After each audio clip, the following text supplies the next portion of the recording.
Elodie Beth is an anti-corruption advisor for the UN Development Programme. She joins us now live via Skype from Kathmandu. Thanks for being with us.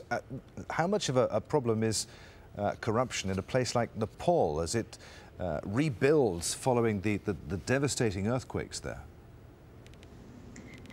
Yes, good morning. As you can imagine, Nepal has been suffering tremendously of corruption over the years. Now, with the reconstruction that is happening after the earthquake, where, over 9,000 people died, there is, of course, a lot of momentum to ensure that, the aid flows that are coming to the countries are not diverted.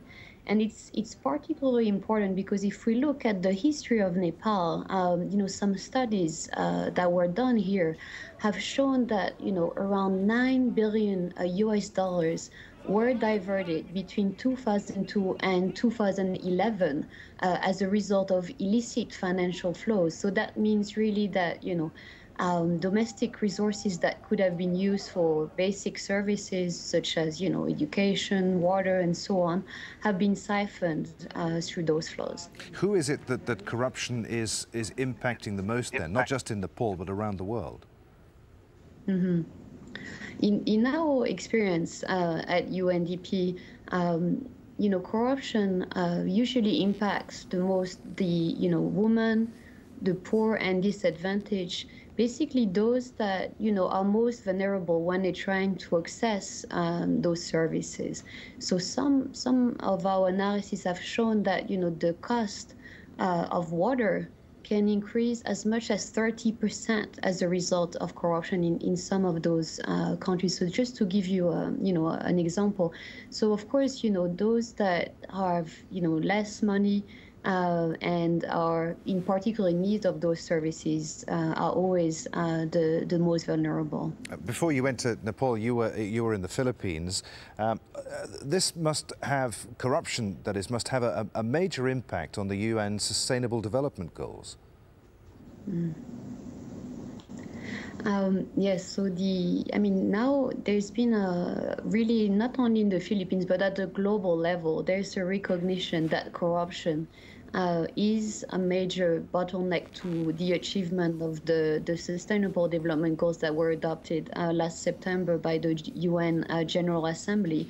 Now, having said that, what does that mean in a country like the Philippines? I think there's a recognition that there are a number of innovative ways that can be used to addressing corruption.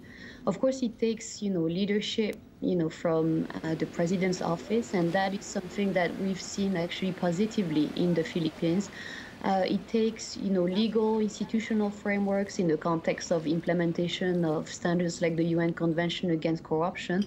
But it also, I think, most importantly, it takes really people's commitment to make a difference in this area. And to give you an example of what we've done in the Philippines, where we've seen tangible results, is we've worked with local communities in some of the provinces in the Philippines to monitor how services are being delivered. So the integrity watch groups are basically monitoring water services. Women are learning how to read budgets, and that has actually made sure that local governments are a little bit more under pressure to avoid that corruption diverts those funds and that services actually reach the intended beneficiaries. Elodie, good to talk to you. Many thanks indeed for being with us. Elodie Beth from the UN Development Programme.